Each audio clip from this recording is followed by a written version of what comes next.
Hey Val, Hi, Debbie. How are you? I'm good. How are you? All right. Oh shoot, it's loud in the background.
Hi, ladies. We just waiting for Miss Gwen.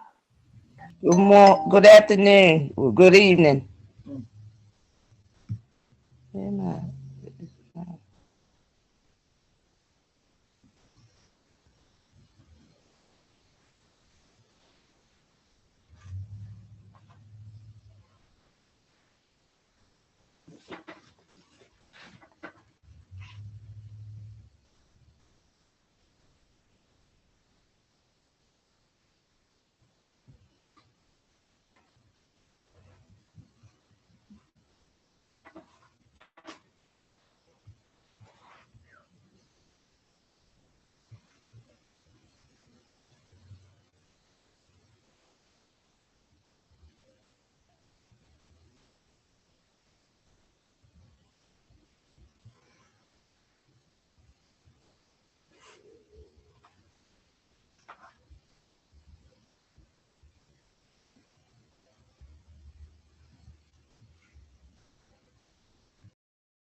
Hello.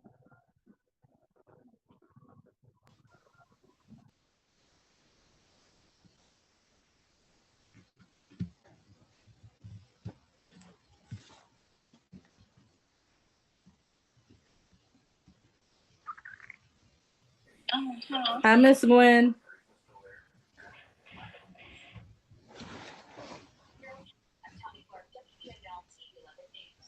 I don't see her. Where'd she go? Oh.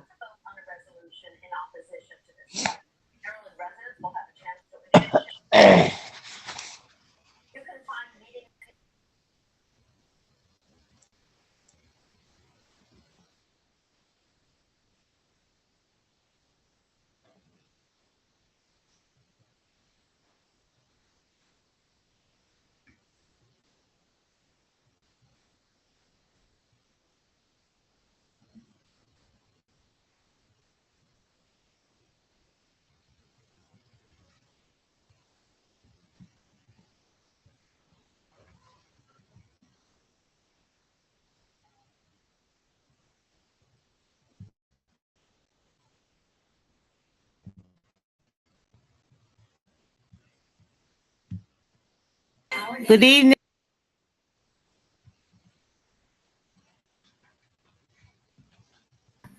Good evening, ladies. Good evening.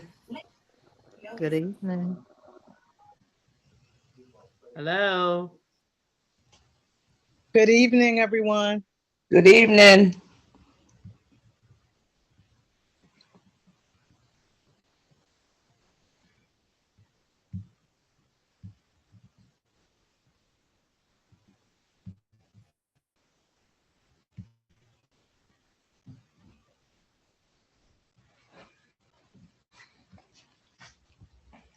I can't hear. We can hear you. You can hear me? Yes. Oh, okay. I can't hear you. I don't know what I'm doing.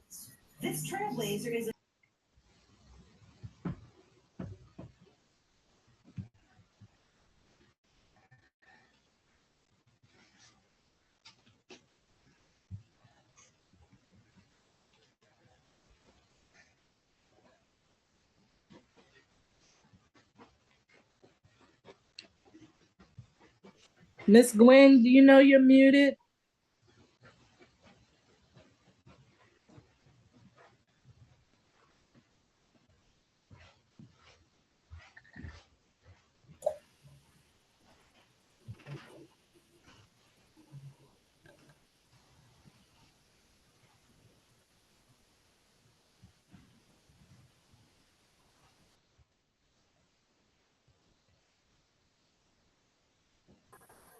Good evening, everyone.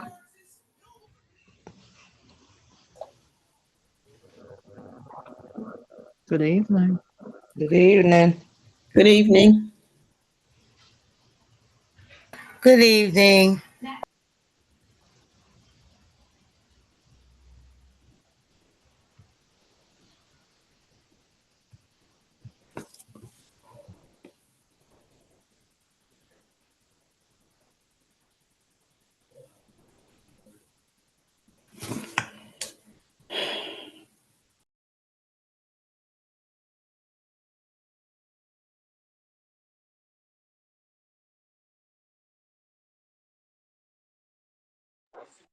Hi, ladies. Miss Gwen is having some technical difficulties.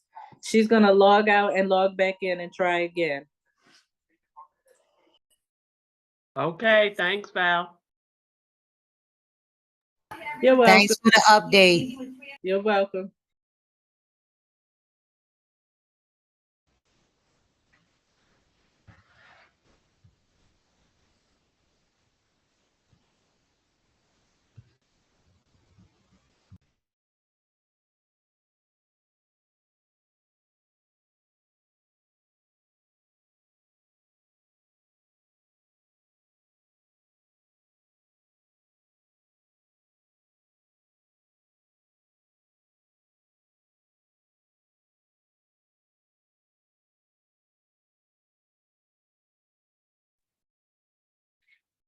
Hello. We can hear you, Miss Gwen, and see you. Okay, so this is one of those days when I don't know if anybody remembers the book called by Chinua Achebe called Things Fall Apart. This is one of those days when everything has fallen apart because I was trying my best to get on and I had all kinds of difficulties and I might get kicked out. I don't know because it said my internet is unstable.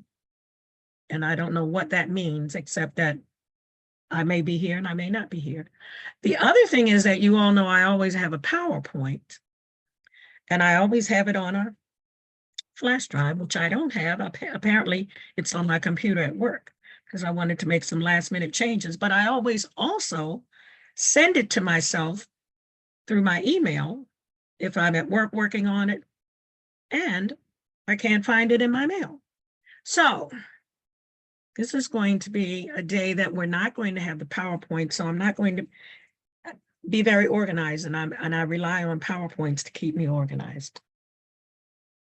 So I'm at this point making many apologies. You check your junk email. I did not check the junk email, but at this point I'm afraid to do anything because I'm afraid I'll lose everything. But I didn't check the like the spam or whatever they call it. But I also went to my work email and I didn't see it there. So it's on that flash drive. I hope that I did not delete it by mistake. Did But you look in your sent items from your work email? I did, and I couldn't find it. But and the flash drive apparently is in the computer. It's, I mean, you know, stuck in the what do you call the thing? The box that runs the computer. You know what I mean? I can't think of the name of it. But apparently I left it there because I don't have it in my bag. And I have checked all through my bag. And I'm very upset with myself. So I put a whole lot of stuff in there and a whole lot of work into it, but we can still move on. So I truly apologize because for the lack of organization tonight. Seriously apologize. But I want us to open up, and tonight I wanted to, actually before we open up with prayer, I sent I will send the email. I mean, I will send the PowerPoint when I get back to work on day after tomorrow, because I know it's there. So I'll send everybody the PowerPoint so you can see the organization that I did have. And I hope this doesn't make people say, I'm not coming back, but anyway, so please forgive me for one day of being messed up. But I also sent everybody the previous PowerPoints. Did everyone get that? Yes. People get, good.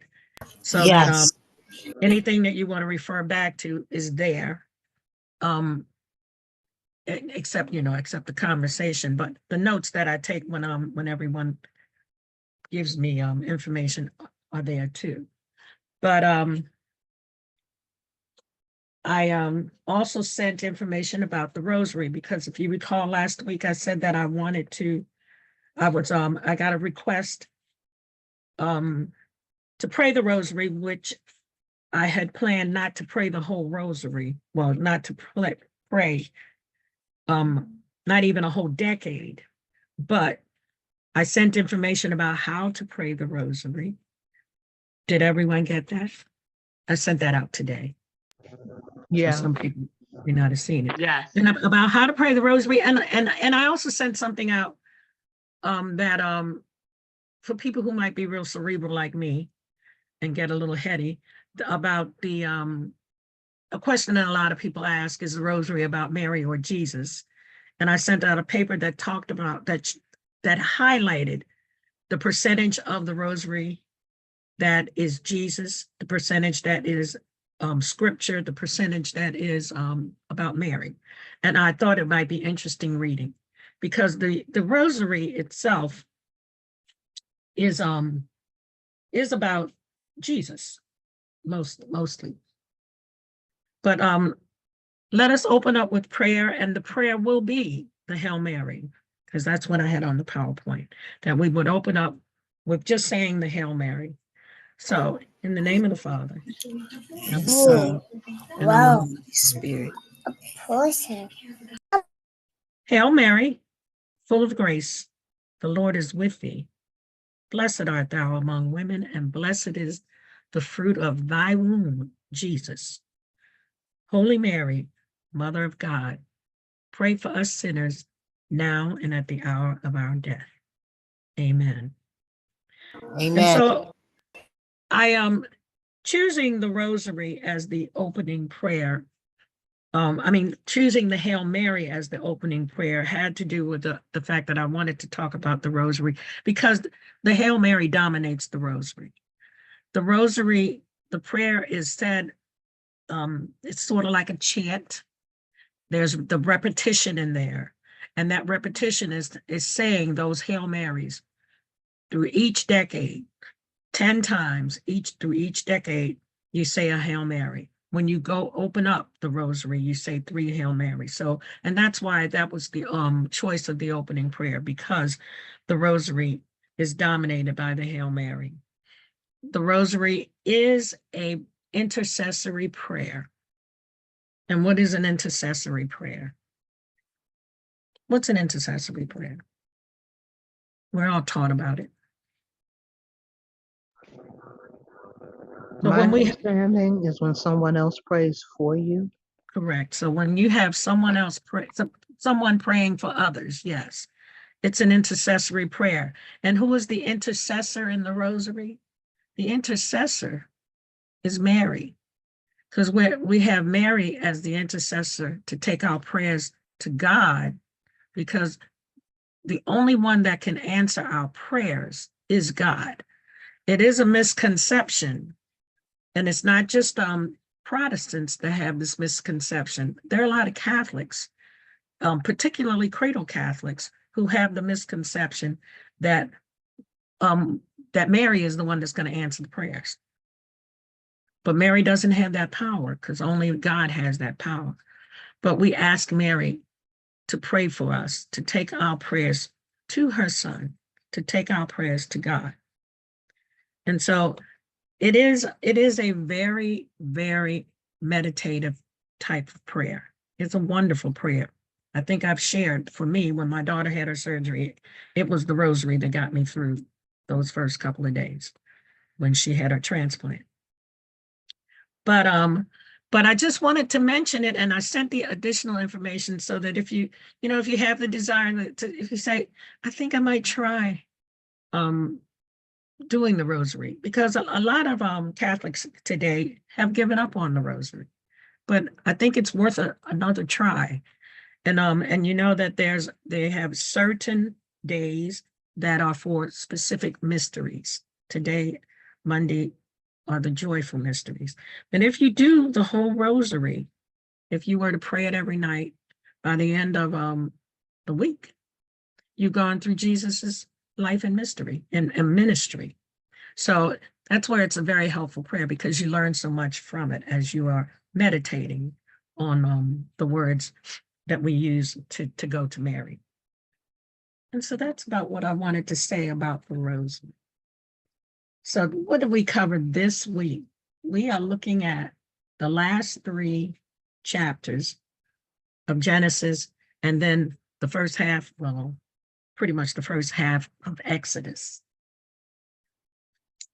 And Exodus has a whole lot of stuff going on in it, and it's a whole lot of stuff about people's lineages, and it's like one of the most important books in the Bible. It's a very important book, because it really gives us the information about what the Hebrew people were going through, what the Jewish people went through. And so I want to ask my question that I always ask. And I can't write down the responses unless I take a minute to go and open up Word and put it on my Word. So I always ask, if there's anything that stood out to you in these readings. And so, and that which stood out to you, what did it say to you? How were you hearing those words? Anybody want to share?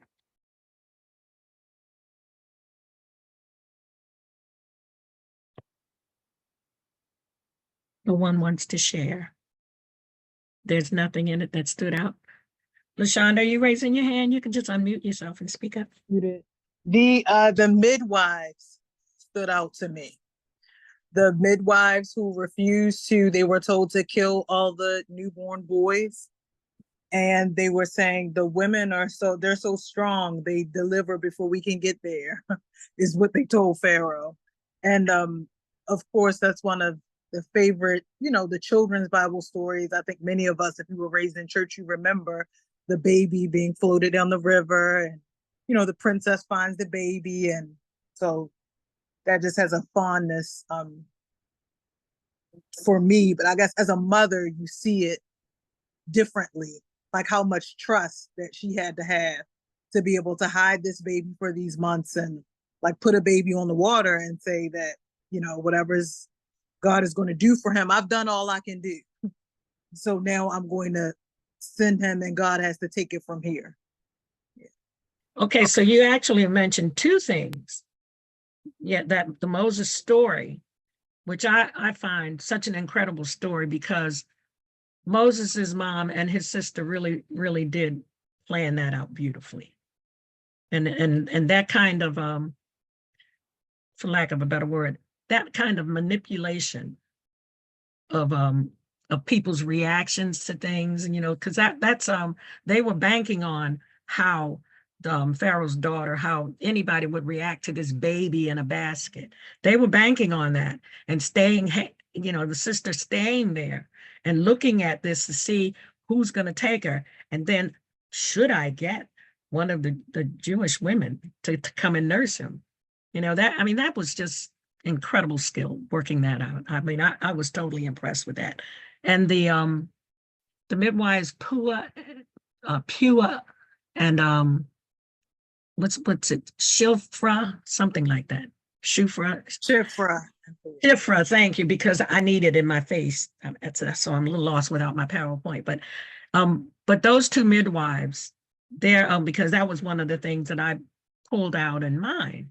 What they did was they stopped the genocide of the Hebrew people, because if they had listened to Pharaoh, they would the Hebrew people would have been wiped out.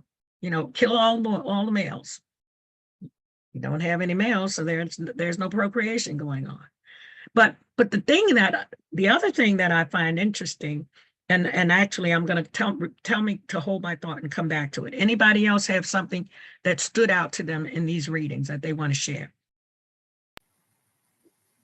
I had to find it, but Exodus 4, verse 6 and 7, I've never heard of that before. Can you read that for me, please? Because I had marked that too. And the Lord said furthermore unto him, and this is Lord talking to Moses, put now thine hand into thy bosom. And he put his hand into his bosom, and when he took it out, behold, his hand was leprous as snow. Mm-hmm. And he said, put thy hand into thy bosom again.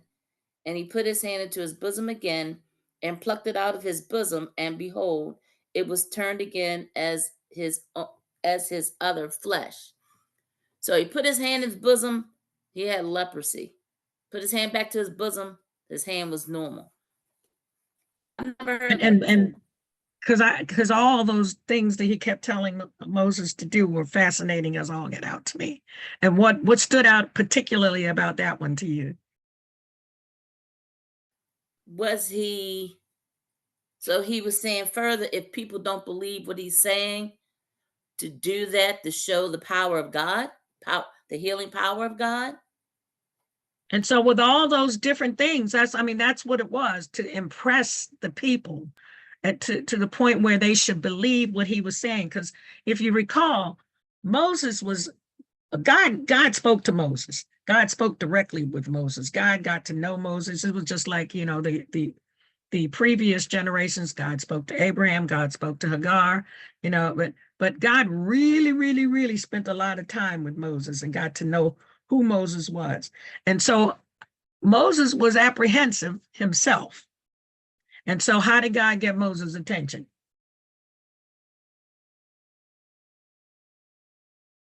It's the famous one, that The burning bush. burning bush. Right.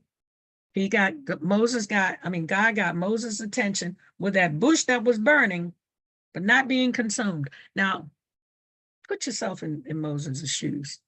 If you went over and saw this bush burning up and not being consumed, I would be so afraid.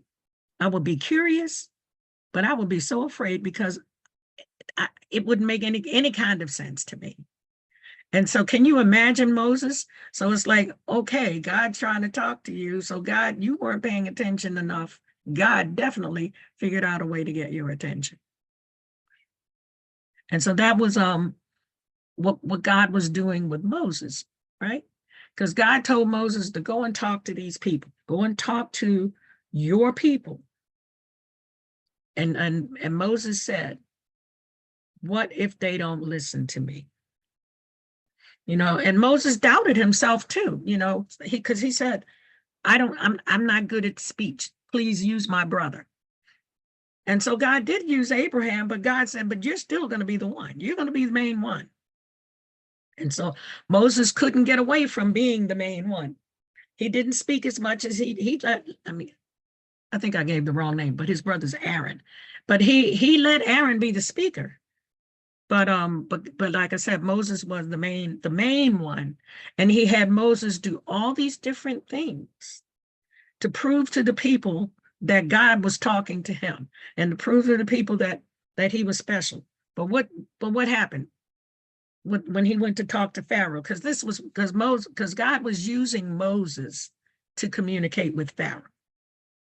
So that was Moses' purpose, for God to be able to communicate to Pharaoh, to let the Israelites out of Egypt, out of enslavement, because God had made a promise to Abraham, Isaac, and Jacob.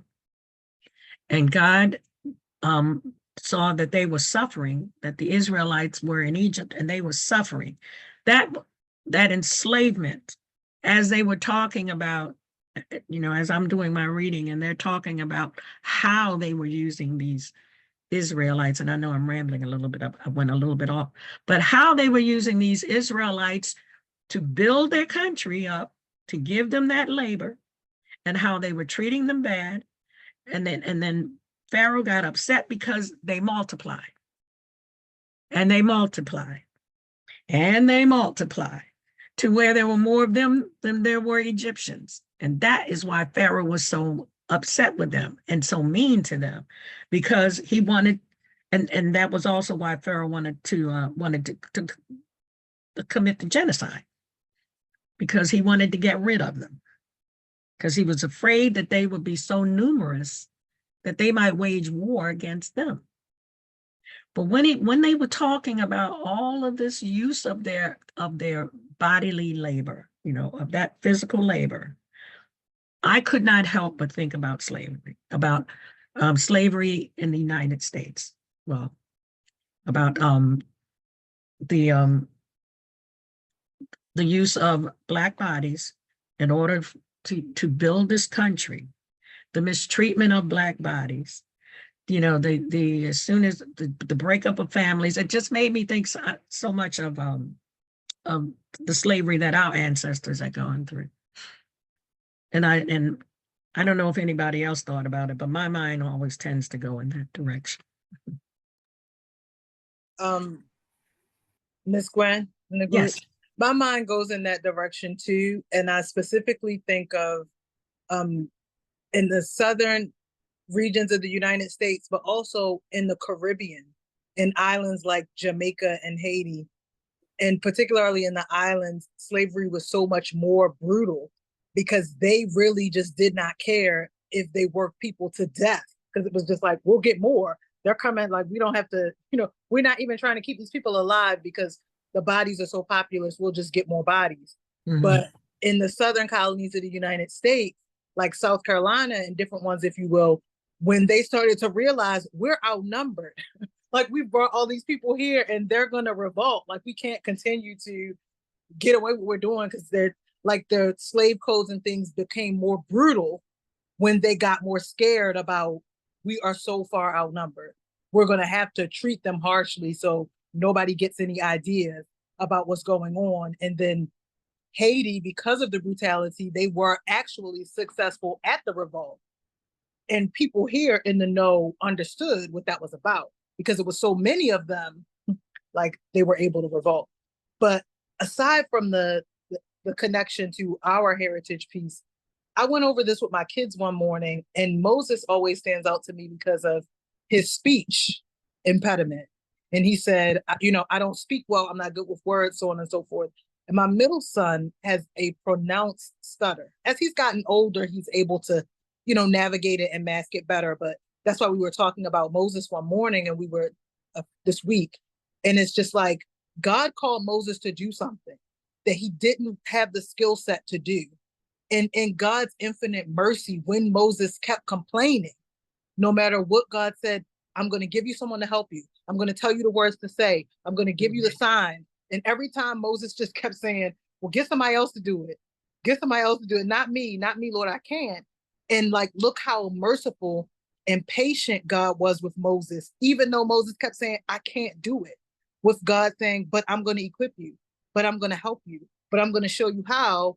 He didn't just strike him. God could have just said, look, I told you what to do. Why aren't you just doing what I said do? But the patience that God had with Moses, and then Moses went on to give the 10 commandments. Like Moses was the one who said, no, God, not me, I can't. No matter what you do for me, no matter what you give me, I can't. God spoke to him and gave him the law for everybody else. So just how God, as they say, God doesn't call the equipped, he equips those that he calls. Right. And yeah, that's what we were talking about one morning on the way to school. Like how patient God was with him, even though he kept saying, I can't. And when God gives you something to do, he's going to give you everything you need to do what he wants done. And that is such an important point of these readings, because Moses felt so insecure, and God was determined that it was going to be Moses. And you're right. And God gives you what you need. We don't always notice it, but in the end, in hindsight, because hindsight is 20/20 vision anyway. But in the end, when we look back on it, it's like, I actually did that. How come I was able to do that? I was only able to do that because God was sitting right beside me. Yes. And that's one of the key points of this reading. And the chapter is called Everything is Purposeful. And it's right. Moses had a purpose. Moses was the freer. I mean, he was the one who he was the freer. He was the teacher. He ended up everything for the people of the Israelites. He really did. And like you said, and he went on to bring down the law, bring down those commandments, bring down those words that would tell us how we are supposed to live our lives, an everlasting impact on us. Anything else that stood out? What stood out to me, Gwen, was when God told Moses that the Pharaoh was going to be resistant all along. He told him that, and then he also, I mean, I don't want to say prayed it into Pharaoh, but I mean, it all happened exactly like he said it was, so he could show him who was the greatest of all. That's what stood out to me. And so that was the purpose. Because, you know, when you're looking at this and you're reading this and you see all these times, how many plagues was it? 10 plagues? All these times that Pharaoh's heart hardened. And I always think about it because, you know, I don't know if anybody's noticed that Father Stephen always ends his homilies with, if you hear his voice, harden not your heart. And that's what I thought about. You know, why couldn't Pharaoh have been more like that? Harden not your heart. But Pharaoh's heart was hardened over and over again. He did, because he would say, okay, I'm gonna let you go. And then when he prayed for him, he would go back on his word. Mm-hmm. Pharaoh was evil. Yes, he was. LaShonda, you look like you want to say something. Ladies, yeah, I didn't screenshot it, but if you read the USSCB version of the Bible, in their footnote, they have something that's really interesting that I don't have in any of my other footnotes. They said for Jews, the heart was like your mindset, right? Like when we think of talking about something being on your heart or in your heart, we're thinking about like our emotions, right? The emotional part of you that's just going off your feelings. To them, they're using the word heart was more analogous to how we use our mind. Like I had my mind made up. I fixed my mind to such and such a thing. So I'm like, wow, that's completely different than how I've been reading anything. Like it's so many verses about the heart is deceitful, who can trust it? You know, that's somewhere in scripture, so on and so forth. And we look at that thinking it means emotions. But that footnote said to Jews, they weren't talking about like the seat of your emotion or passion. They were talking about your mind. So like, it's more like saying Pharaoh's mind was fixed. His mind was like, I'm not letting them go. Like I changed my mind. No, I'm not going to do it. Not so much his passionate part, but his mindset. Just throwing that out there. It's in the USSD. Thank you. Great information.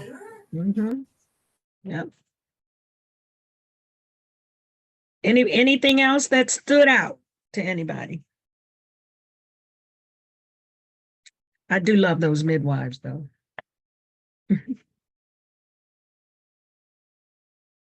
So, and I'm going to go back to them for a second. Miss Gwen, I want to say something. Okay. This is Pat. Okay, I thought it sounded like you. I didn't see you. I have wrote down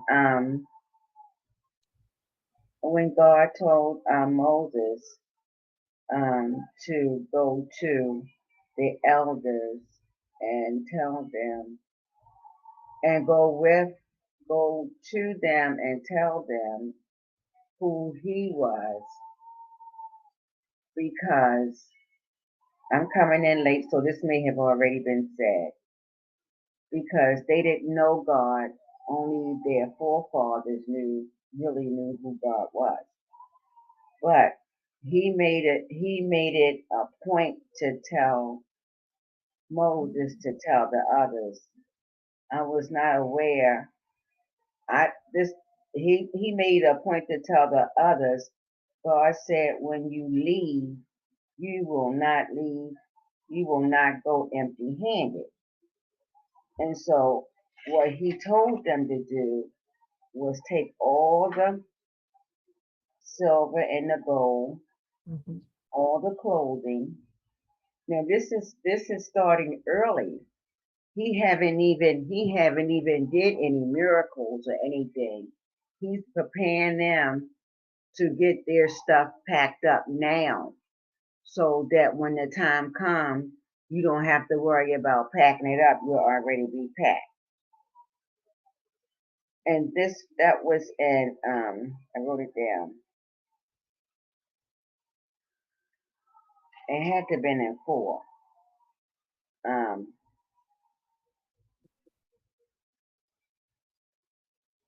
It was in the beginning. 4, always put it, 22. Every woman is to ask her, no, it's not 4, it's 3. It's 3:22. Every woman is to ask her neighbor and any woman living in her house for articles of silver and gold and for clothing which you will put on your sons and daughters. And so you will plunder the Egyptians. You see that? Yes, and then it came to fruition, I think in what was it, chapter 15 or 16, Uh-huh. when they were actually finally leaving.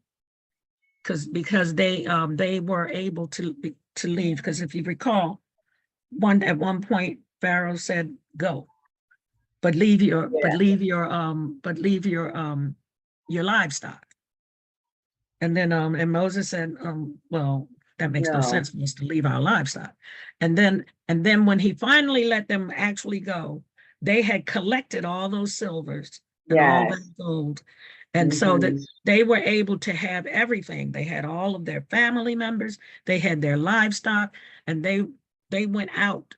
And then Pharaoh's and then Pharaoh, if you recall, Pharaoh started changing his mind and went after them. And that's why they ended up drowning in the Red Sea. because Mhm. because God don't like ugly. Mhm. But he didn't drown. Everybody else did. But all his men and all did, but he didn't drown. But recall at the beginning or at the end of Genesis, at the beginning, Joseph had been made the second in command, Right. second to the Pharaoh. The Right. Pharaoh loved Joseph, and Joseph brought his family to Egypt. This is how they're in there. They're in Egypt. Yeah. Joseph brought his Yeah. family there.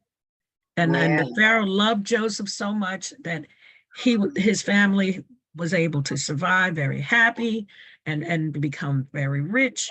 And the Israelites were doing wonderful. And But it then was he died. and then we were looking at something like 400 years later, Yeah.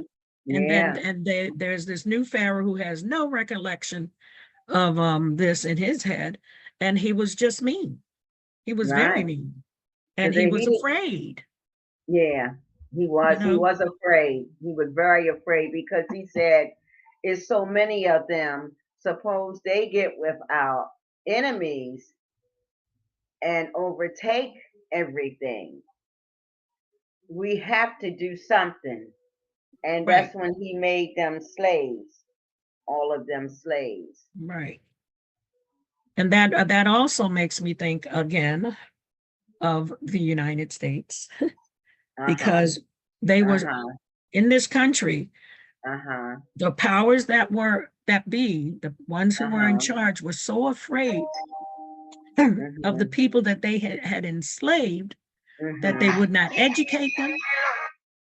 They would Yeah. not let them have anything that might help them build themselves up because they were afraid of them. What are we seeing now as we are, especially during this election time and the whole political scene in the United States? Excuse me. The ones who are in power, who have been in power in this country for the past 400 years, those people who have had the power are afraid of two things. And one they've seen come to fruition.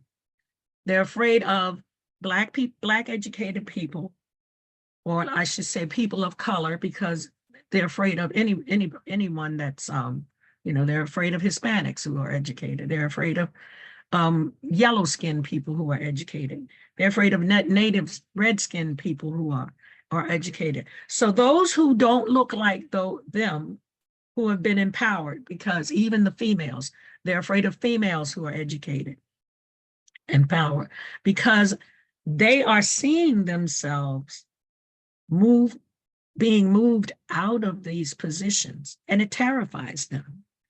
And so this is part of the division that we have in this Right. nation. Right. And we have someone who has been able to use the right rhetoric to expand on that division and use it to his own favor. And it's not that Mhm. he's his plan is not that he's going to do all this and that for those people who will vote for him. His whole agenda is totally his agenda. It's all about About him. him. It's all about him. And so it is that fear of losing power, because these Egyptians were afraid of those numbers escalating, those Israelites having so much power. And that's the same with the immigration. That's Yes. why they want to deport so many. And I saw something today on the internet that they want to, if Trump wins, the first thing they're going to do is deport 4.5 million immigrants, because it's That's a so lot of people. that's a lot. And I just think, and he also uses the ideology of fear. He's such, he loves to use the fear. Immigrants are rapists. They're thugs. They're Eating your murderers. pets. Eating your pets. I mean, come on. They use that on us too. That, big black guys, they want to rape the women, the white women. I mean, they're just using now on the next generation of brown skinned people, or the next minorities, but they're going to have the power to deport them, because that Project 2025 is a manual on how to make America white again. It is. That is It is. exactly what it is. And it's too It bad, is. because and I know that, I don't know if it's the right, I don't know, for politics, but the thing that concerns me right now with this upcoming election, the thing that concerns me the most is the black male support that Trump has. I am so hurt by our guys. I mean, they feel like Trump has done so much for them, and not And just, he has. and not And just, he has. but he hasn't. I mean, The help me. the ones that have money. Well, that's the capitalist, yeah, but it's Yeah. a whole lot of those. There's so many of our men who have no money, who are big Trump supporters, and it could be because they're big anti-female supporters, because we do have that issue. I mean, it's people are afraid of women in power, especially Black women in women. power. Ladies, I think, hello? Yes. I think what's the beauty of education, and I try and be careful to like make as if the only like formal book learning degrees, master's degrees, or doctorate, or even college education actually correlates to intelligence all the time. Because I think that's a mistake, because there are plenty of women and people I've learned from who don't have all the letters and degrees and things behind their name and are so intelligent, right? So like, who have so much wisdom and so much smarts. But I think the thing about education and being able to like read and think and use your mind is that it makes people feel less like a beast, less like a tool, like less like only your brute force or what you can do with your hands. Like, you're meant to like use your body in service of, whatever it is. Like, when you know that you have a mind that works and you can think and you can read and you can reason through things, it gives people a sense of awareness, I feel like, of their dignity. And they feel like, I don't have to tolerate, like, no, I'm better than this. Like, I deserve better than being treated in such a way. But when you don't have that education, or when people felt that they couldn't read or they couldn't do things, they could be forced to believe like, well, this is what it's meant for you to do. You're meant to clean up after other people. You're meant to work the field. You're meant to, be the domestic. You're meant to do these things, like, because what else are you going to do? Like, what other purpose do you have? So when people have that education, it makes them like, well, no, I can maybe do something that uses my mind, not just the grunt work that other people don't want to do, even though all work is dignified and all work has beauty. But I think that's what they have the problem with. Like once you have that education, it's like, well, no, I don't want this anymore. I'm not going to settle this for this. I want better for me and I want better for my children. And when you have a society that's built on certain people thinking they have a right to the first place and the best place all the time, when other people are like, well, no, like we have the same skill set that you have. So who says that you get to just have the best of everything just because, when we know the same amount? And that's I'm huge on education. Education is powerful, but and what you're saying is education is also empowering, because you learn about yourself, and that empowers you to be strong, to stand up for yourself. It's like, and like you're saying, it's like you know, you've learned that you are worth it.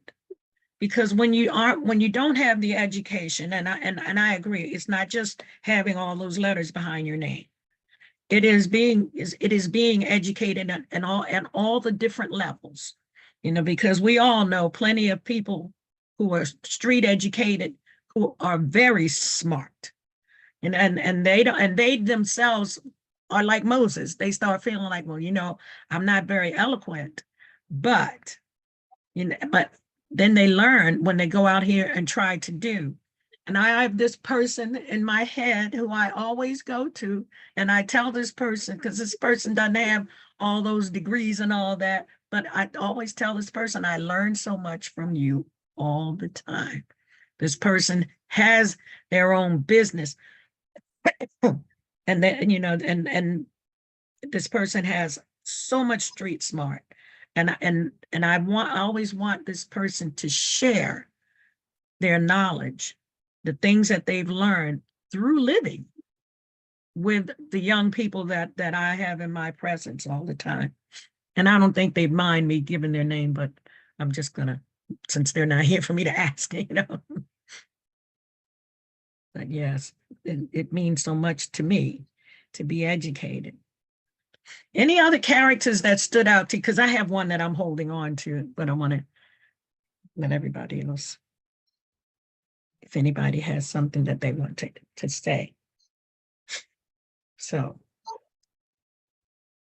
this person in my head who stands out is Zipporah, Moses' wife. Mm-hmm. Mm-hmm. Is that somebody who's trying to speak up? Yeah, Go ahead. yeah. Zipporah, Moses' wife. Yes. Oh my! I couldn't understand. She took the foreskin and put on his feet. So the putting it on its feet, I don't understand it totally enough to be able to repeat it. I mean, I've read this, that, and the other, and it's saying that it's a blood relationship and this, that, or the other. But the fact that this child had gone past the age for the there's a term for the procedure. What's the name? Some for the circumcision. And why had Circumcision. say it again? I thought somebody had said. Circumcision. No, Yeah, but I circumcision. mean, there's a for the right. It's 2 words, but Right. It's what, 8 days, 7 days after birth. right, that's the time you do it, and that whole ritual has a name, other than just the process of the act of circumcision, cutting off that foreskin. But it has Nowadays they call it a bris. I don't know if they called it that. No, that's the word I'm looking for. But you have to take the baby, show the baby to the priest. And does the priest do the circumcision? No, it's not a priest, it's a rabbi. I mean, a The rabbi bris. that does. Yeah, That does but the word I'm looking for is, say it again, LaShonda. Bris. That's that because they hadn't done they had not done that with their son, and the only reason they had not done it at the right time was because they were traveling so much, Moses and Zipporah. But so God sent an angel of God was coming to kill Moses because he had not obeyed the law. And so Zipporah did it herself. She took a sharp stone and she cut off the foreskin of the son. It's the part that confused me. Was it throwing it to the feet of Moses? And like I said, when I'm reading, they say all kinds of stuff, but and it's not well enough for me to be able to repeat it. It didn't seep in well enough. It's one of those things that, like a Thursday Bible study, I'll be asking Father Rich to give me an answer for. But Zipporah saved Moses's life. Yeah. Zipporah also sacrificed her relationship with her husband for the people, because Moses had to leave her and she didn't see her husband for a year. I don't have no more. And so she sacrificed her time with her husband so that he could do what God wanted him to do. So Zipporah was quite a lady. And Zipporah was not an Israelite. Now remember, Moses was from the house of Levi. Moses was a Levite. Zipporah was a Midianite / Cushite. And what does that mean? If she was, say it, Black. that she was black. So, and then what was it? Moses' siblings, Aaron and Miriam. Yeah. And it'll come up later. They had a problem with Moses being married to this woman. Now, some readings will say they had a problem because she was Cushite, because she was brown skinned, but the main issue was because she was a foreigner. Because remember how the Israelites were about marrying Foreigners. Israelite? Yeah. Yeah. And even if the Israelite was your relative. Right. Right. But so Zipporah was definitely one who really, really stood out to me. And we will, as we read the second half next week, there'll be a couple of other women who will come up. But as we read, we see that there are these women who really stood out. And when they get a name, because especially with those two midwives, for them to be named really tells you that what they did was so important. And stopping that genocide was so important, because like I had said before, if they had not been successful in their stopping it, then they would have wiped out all of the Israelites. You almost feel like this is an easier method, a less painful method for the women, at least, than what the Israelites are doing to the Palestinians, because that's what they're doing. They're right now, and what they're doing is genocide, with all this bombing and all this destruction, all these civilians who have been killed in this war, as they're going after Hamas. They're killing all these civilians, and it's genocide. But I digress. And so with that, let's look at the book and go to our points to ponder. So we had God telling Moses to do, before we go to the book, there's one more thing I wanted to bring out about Moses. We had God having Moses go to Pharaoh and say, we're going to do this, we're going to do that, and we're going to, and there were all these different kinds of plagues. Frogs I found very interesting. The gnats I found very interesting. The locusts I know are horribly devastating, because they not only mess with you as an individual, they destroy your whole environment. But you had all of this going on, and then there was the one time when they were fighting against, I forgot who, but they were fighting against a group of people, and the Amaleks, and every time Moses's hands were raised, he had his hands up, they were winning. When Moses's hands were down, they were losing. So what happened? Moses had his hands up. Can you They hold your propped hands him up? up. Right, they propped him Well, up. his His brother and brother, someone else propped him up for him. they got him something to sit on, and then they helped hold his hands up. What is the message that I'll tell you the message I get, but what message do you all get from that?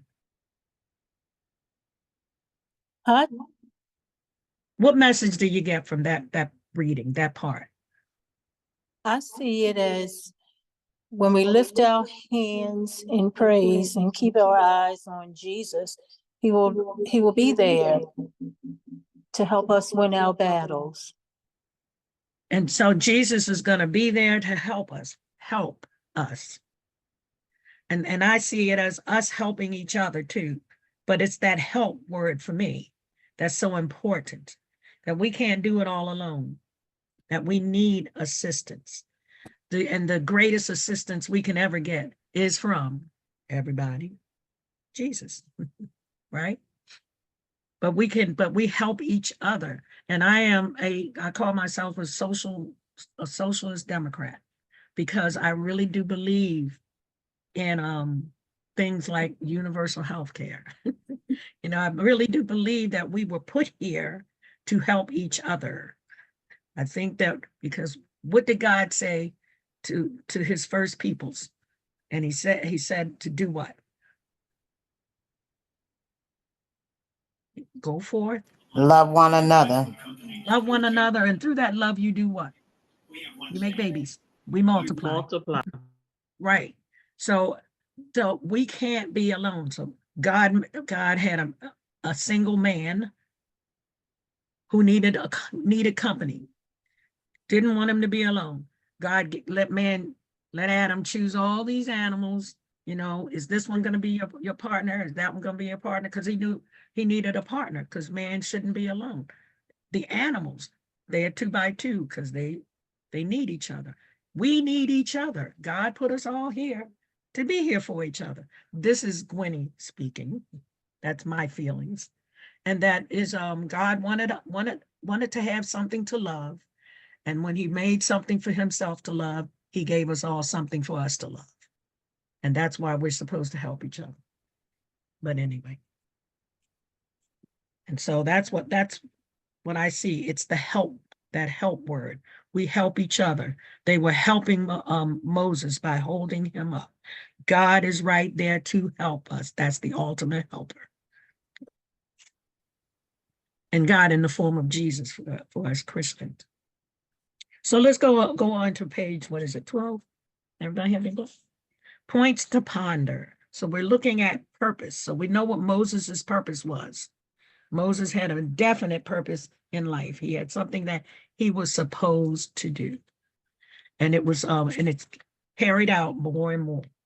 In the Exodus story, this is to me, one of the more entertaining books in the Bible. So, do you know what your purpose in life is?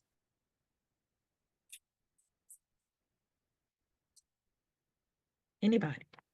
Do you know what your purpose in life is? Do you ever ask, what is my purpose?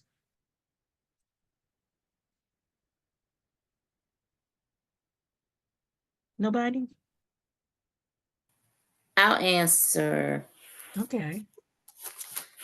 I really had to think about it, but my purpose in life is to be the best version of myself, to be the best version of a child of God that I can be, and to love others and be loved by others. I like that purpose. Anybody else? I like that you said being the best version of yourself. I love that. I'm not saying I'm always that version, but I'm a work in progress. And we all are. And that's and the best thing about that is that when we aren't living up to what we think, where we think we're supposed to be, we always have God to help us along. And God always loves us no matter what. Even when we get to that point where we just fall, God always picks us up. Anybody else?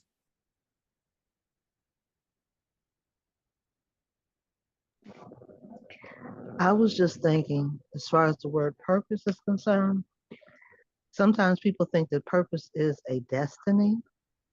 I was thinking more of purpose being a verb and something what you do, more or less than where you are and where you're supposed to be. And I don't know, I think the purpose might change depending on where you are in life and what you've done. It's just a matter of how you view it for yourself, because everything happens for a reason. Everything is purposeful. Yeah. Well, I had a thought. I must be too. I used to struggle with this question a lot, like, what is my purpose? And sometimes, am I muted? No, we can hear you, but It's but just, it sounds you have this echo thing or yeah, something. is it gone now? I don't hear it now. Oh, I Carmel, remember it's at work showing one up in day, two some of my places. coworkers had done an exercise at church where they did their gifts and talents and all of those things. And I used to confuse your gifts and talents as to what your purpose is. But, you know, as I've matured, I know that God has a purpose and a plan for all of us. And as we study and pray and participate and experience things and circumstances, God will reveal himself and his purpose for us and his way to do it. And he will place interests and desires in our hearts that will help us to discern what our purpose really is. So, and like I think Mildred said, those our purpose can change from time to time and situation to situation. And as you said earlier, he will he doesn't he will equip who he calls to fulfill the purpose that he has for you. And I think it's very important to understand, like you and Mildred were saying, that our purpose might change from time to time. Miss Gwen, you know how we say, have a great day on purpose? No, I've not And heard that expression. no, But go ahead. oh yeah, it's a saying that's saying, have a great day on purpose. And I always like to be a blessing to somebody. I don't know if that's my purpose or whatever, but I know I like to be a blessing to somebody. And my family and friends would tell me, "You always doing something. You always do this and you always do that." I say because I love y'all. I mean, when you love people, you wanna do things for them. You wanna treat them well.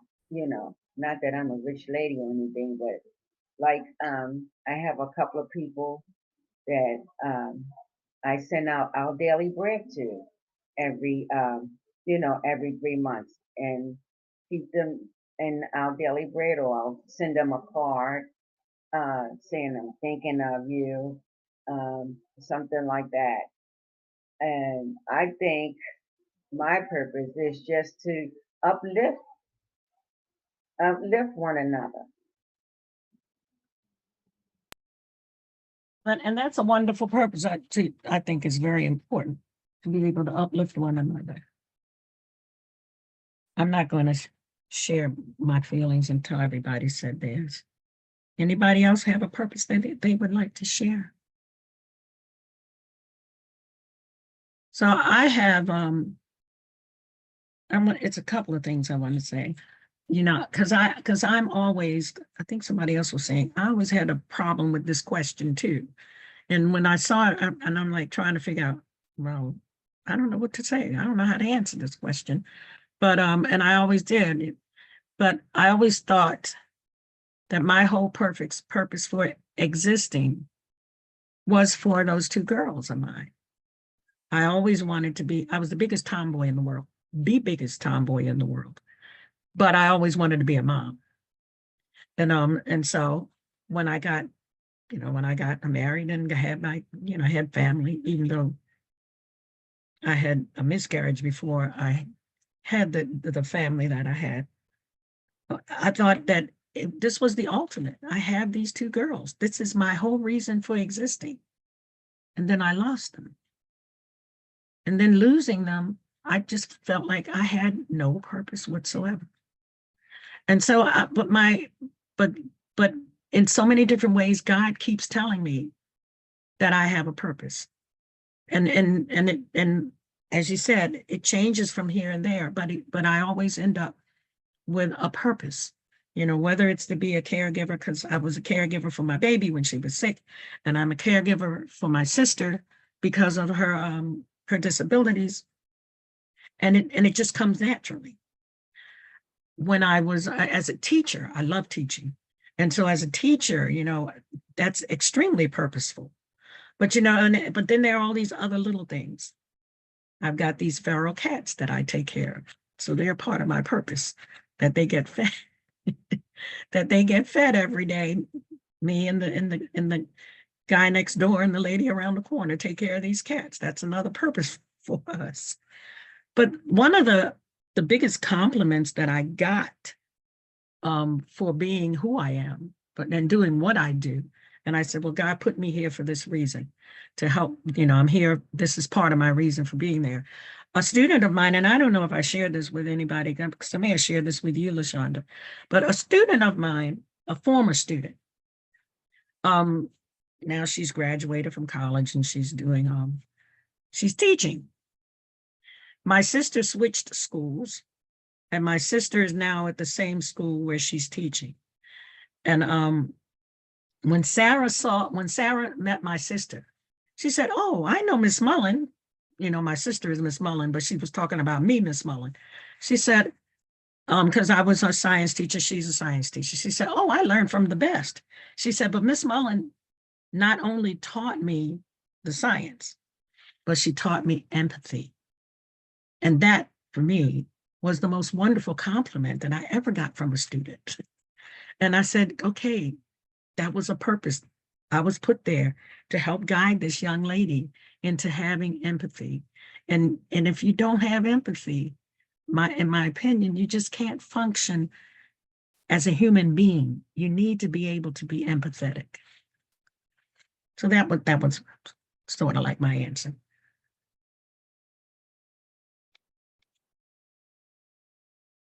And so on page 12, number 2,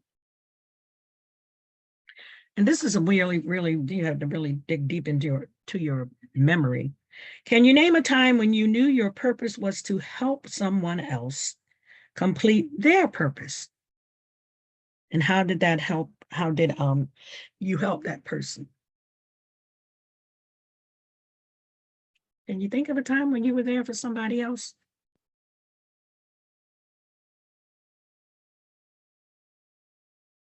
And see, I think that that's what parents do.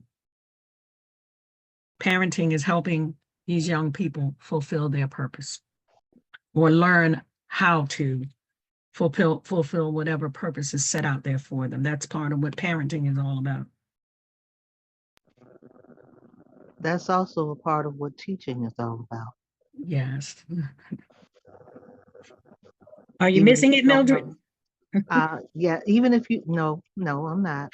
Only because I have to also think about I have to think about myself. And once you get to the point where you don't think that you're um, being supported in that purpose, or your purpose has changed, that's where I am now. I think my purpose has changed as far as being in the classroom teaching. Mhm. I could do teaching in other ways, in other places besides the classroom, because right now I'm thinking the purpose for students now, it's got to start at home. Mhm. at some point in time, parents have to take responsibilities for preparing their students to be taught, because Yes, that's yes. not happening. Yeah, I think that it's gotten a little lost there because the first educator is in the home. I mean, the parents are children's first educators, and I don't care what the lesson is. The parents come first, you know, because I think somebody was asking me about teaching a certain amount, a certain form, bit of morality is to our students in Sunday school. And my answer, though, is that that level of morality, I leave that to the parents, because if you teach children morals that are against the moral discipline in the house, then you run into a conflict. Now you can teach the universal morality, but there's certain things that are left up to the parents. Now, if you learn that the parents are teaching the child satanic rituals, then you might want to intervene a little bit or try to see if everything's okay. But that's extreme. But I think that there's so often times that we interfere with what the parents do, and then when the times are needed, like the situation with the 5-year-old, when the times are needed to intervene, we don't. So Miss Gwen, that's the topic of my my lessons for this season. When I looked in the packet, it says morality, and we need to teach, you know, um, teach the students some things about morality. And so right, that's the what I had. universal That's morality. yeah. That's what I had started doing. Mm-hmm. And Miss Pam and I, we had started on that, and we got them engaged. They were being, the last time I was at Sunday school, they were being engaged Mm-hmm. in reality, because I had asked them to just go home and talk to your parents about what is morale, what is it, how do you do it, how did you get it, and I had I only have 3 students, and 2 came back with some great answers. Mm-hmm. Miss LaShonda's son was one. Elijah. Because you have Elijah, right? Yes, I have Elijah.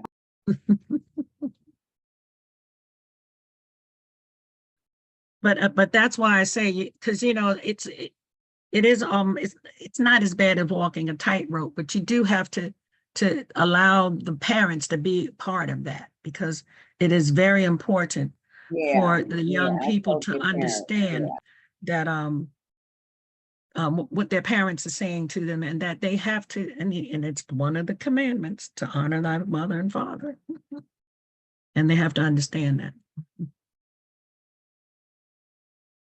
Yes, because we had a few teachers out yesterday, so we had combined classes.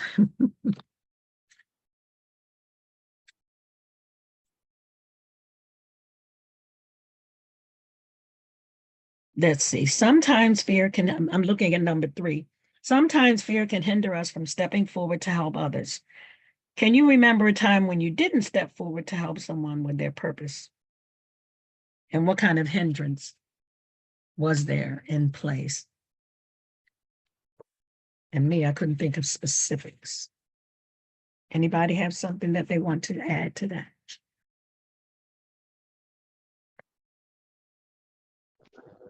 Okay, Not so I'm specific. in.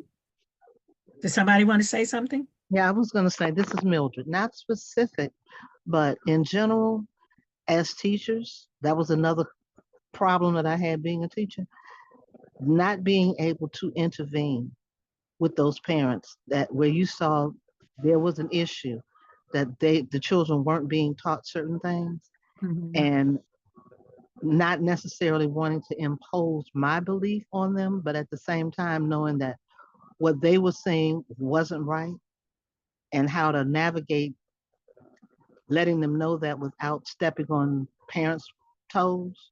I Mhm. guess a fear of them bouncing back to me saying, why are you teaching my child this? This is not what we've taught our children. This is not what we want them to know. I've had that confrontation before.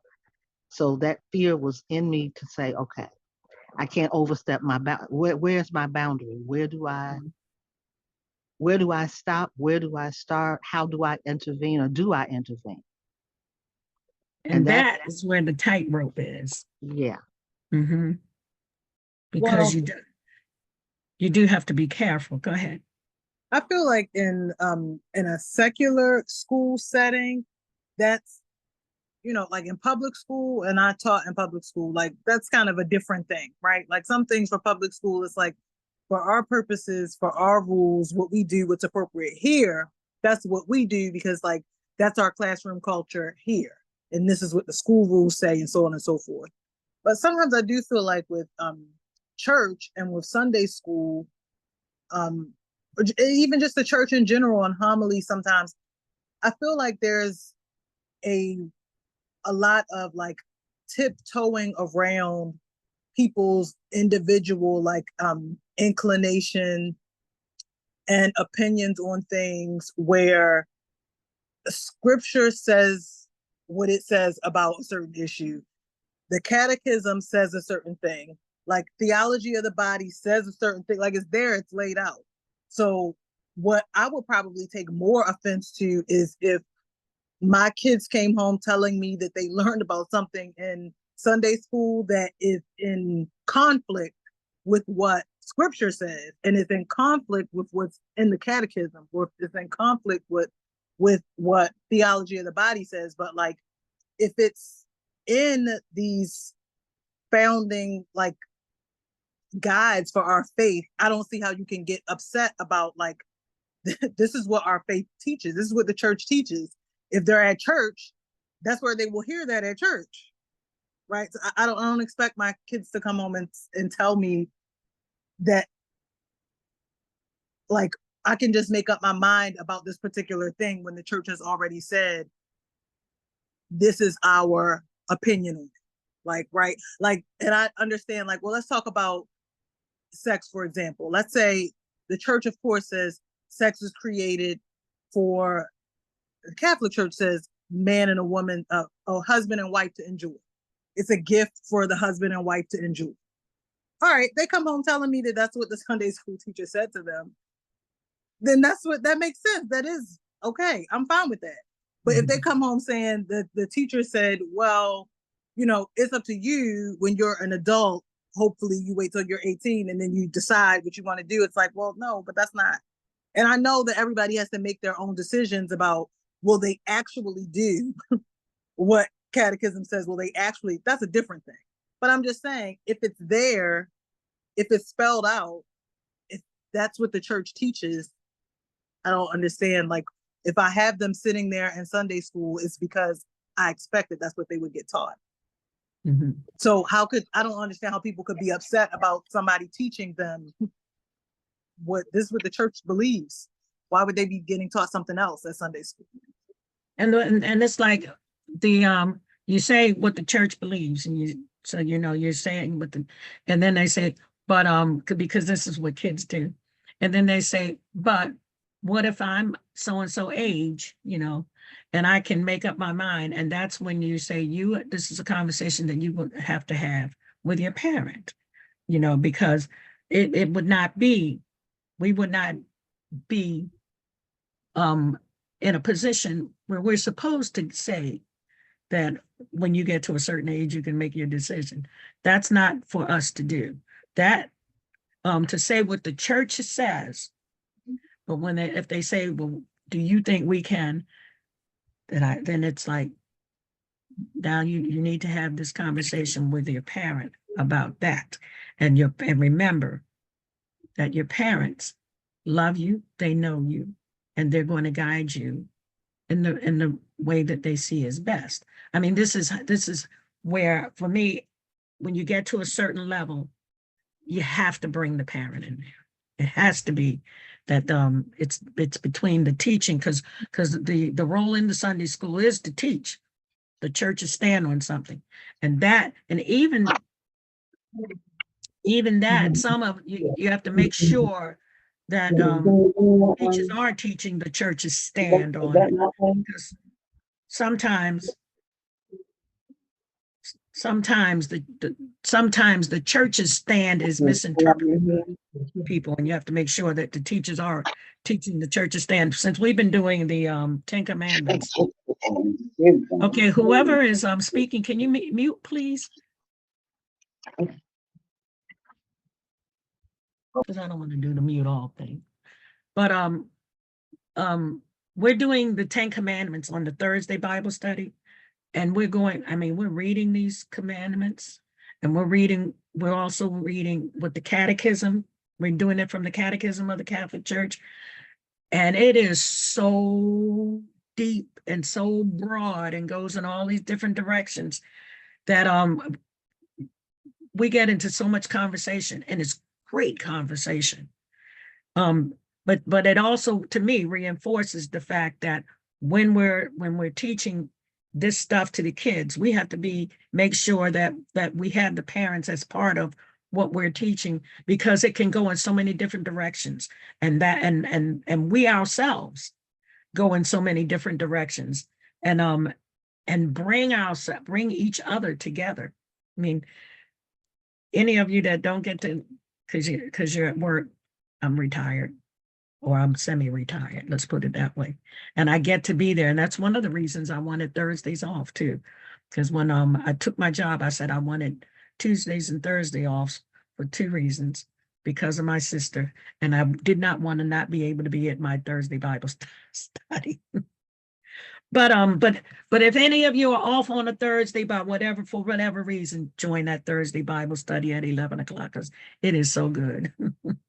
And I would tell them always, some of the stuff that we would do in that class, I said, I paid $1,300 for three credits to take a course and learn this stuff, because it's that deep. But anyway, so let me see if I can throw in some of these little questions. So now, in the beginning, in Genesis 47 through 50, before Jacob's passing, he blessed his family. How does this imply everything is purposeful? And remember what Jacob had gone through. With Jacob's family, let's put it that way, had gone through.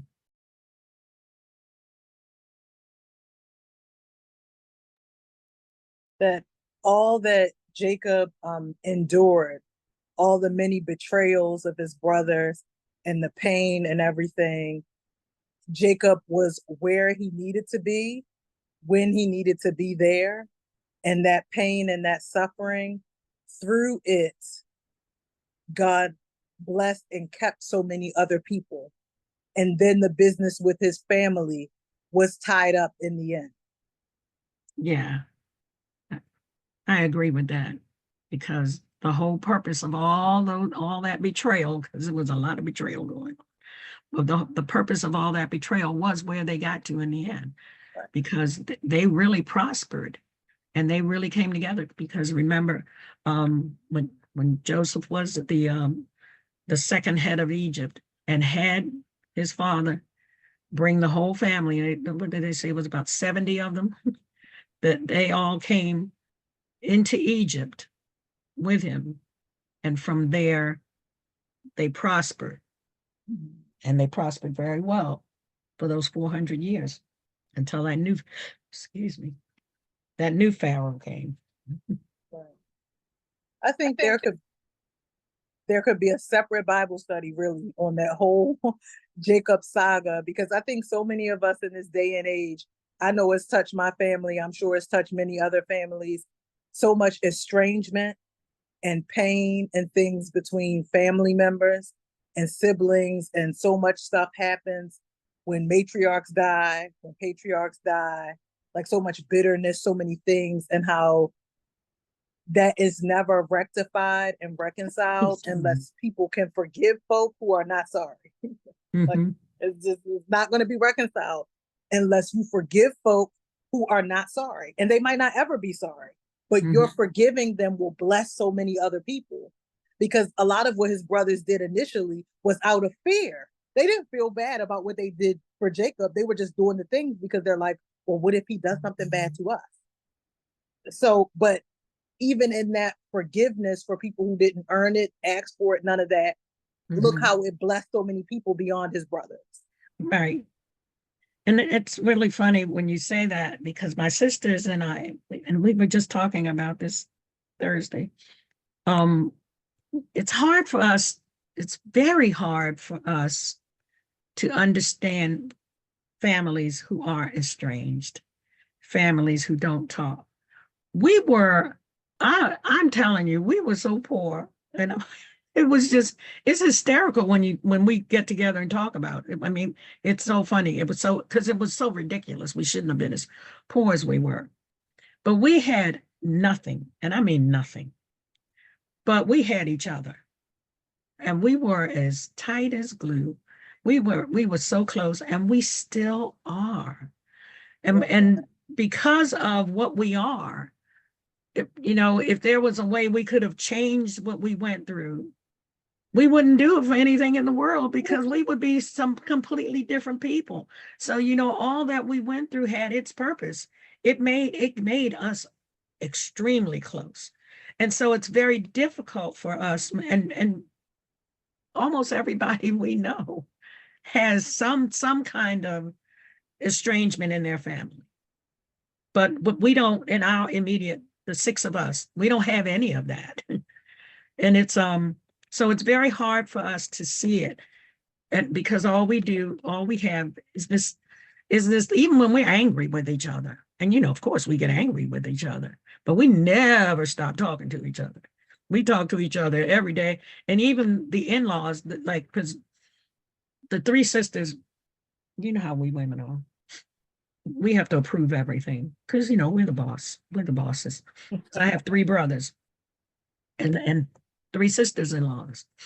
And one of our sister-in-laws has some issues. She's a little sick, and to the point where my brother just left her. And I don't have any problems with her as an individual, but if you were a problem to my brother, then he should have left. And that's the way it is. And I mean, I'm fine with her daughters, her kids that aren't his kids. I still communicate with them, and I communicate with her. But if the two of you weren't doing it well enough together, because she had this way of putting my brother down, then he should have left. And she has no idea how much he should have left, because he can get violent. So that that whole feeling of hatred, like, we can't feel that. But my other two sister-in-laws are like my sisters. But it's just not a part of our existence. So, but that estrangement you're talking about, I mean, it's so real. You are blessed. I know, we You know, are blessed. we know we are The blessed. special grace from God that you have on your family, because that's a blessing, especially in this day and age where the culture is so much, people say something you don't like, they do something you don't like, they say something, they, go to correct your kid or whatever it is, cut them off, don't deal with them. Don't go to the house, don't go to the stuff, don't go to the dinner, don't be bothered. If people are not behaving the way that you want them to behave, and it's like, I don't know how these next generations, like, how are people going to have family? How are they going to do family? Like, I grew up with my cousins so close, and I know things went down between my aunts and uncles and all that, but it's just like we were around each other all the time. And we don't have that in this, I feel like, in these generations, because the adults get pissed with each other and they won't bring the kids around. Like, so the kids don't know their cousins.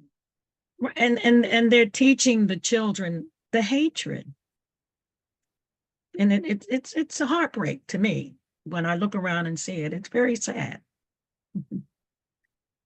But we know very well that we're blessed. And I don't think that I think if we had not been so poor, and I mean, the things that I could share, that I don't think we'd be as tight as we are.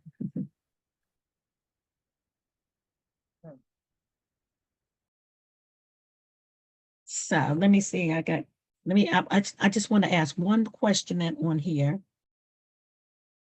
The Song of Miriam. Remember the last at the chapter 16 towards the end. The Song of Miriam is regarded as one of the oldest Israelite poems in existence. But the question with that is, what older songs keep you going? That's going to be our last thought. Can you think of older songs that keep you going?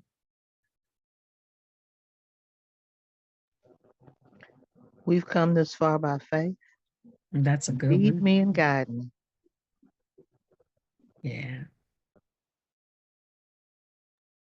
Hold to God's unchanging hand. My grandmother used to say. Ah.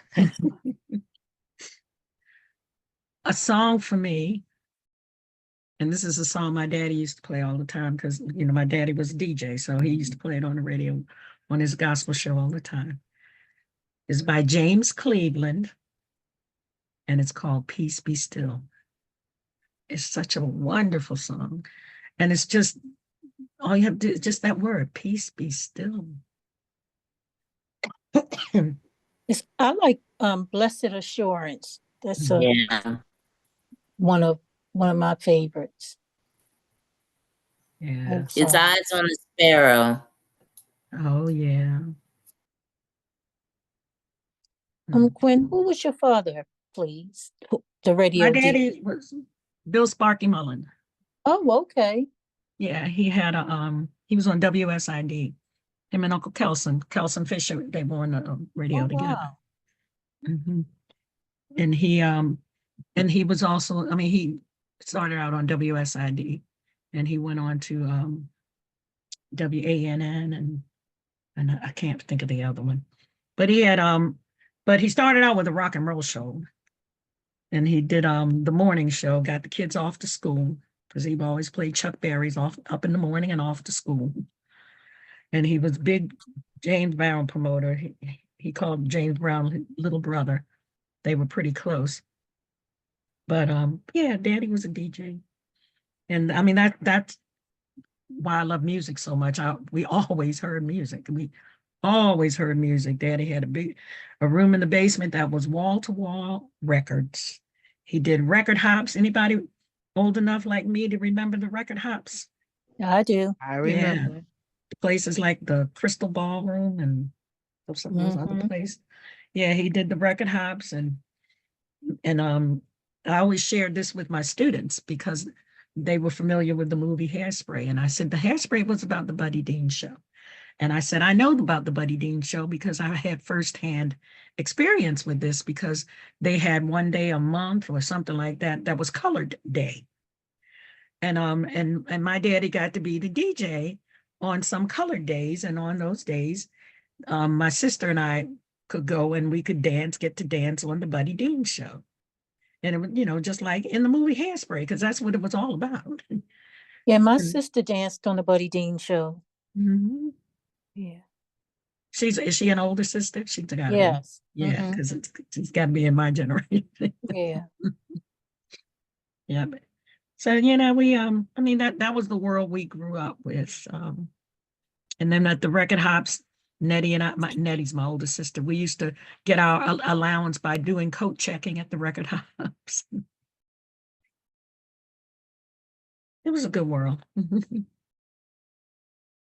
But my daddy always, because he worked at Bendix and Westinghouse, which is now Northrop Grumman. That was our staple. And he always had a record shop. He had record shops. In fact, Kathleen is very familiar with Daddy's record shop. She says she used to come into the record shop. She remembered him very well. The one that we had on North Avenue. And Daddy always did appliance repairs. So Daddy was always working, but that's why he died at 46.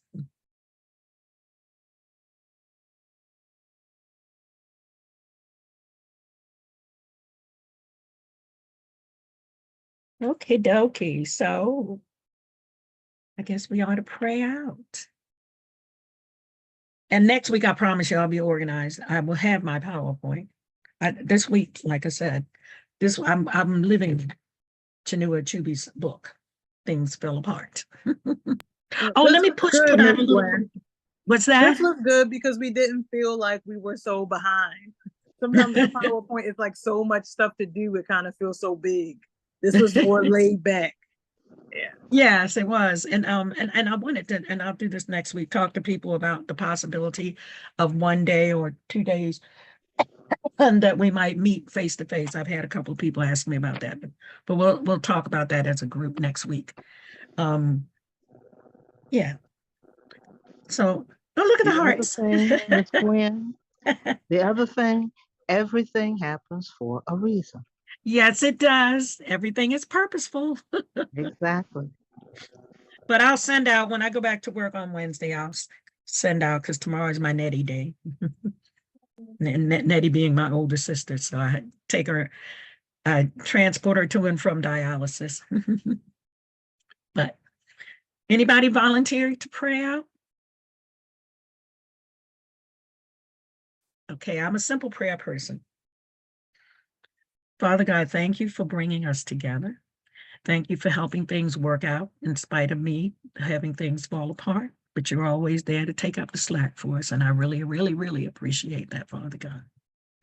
Thank you for being a big factor in all of our lives. And I especially thank you for giving me a chance to have a relationship with you. Hope that we will be able to come together next week. Keep watching over all of us and do this all again next week as we continue reading your word and talking about your word and studying your word. And we all thank you again for sharing with us that word. And we say this in Jesus' name. Amen. In the name of the Father. Amen. Amen. Good night, ladies. Good Good night. night. Good night. Everybody Bye, have a everyone. blessful Have a night. blessed week. You Yeah. too.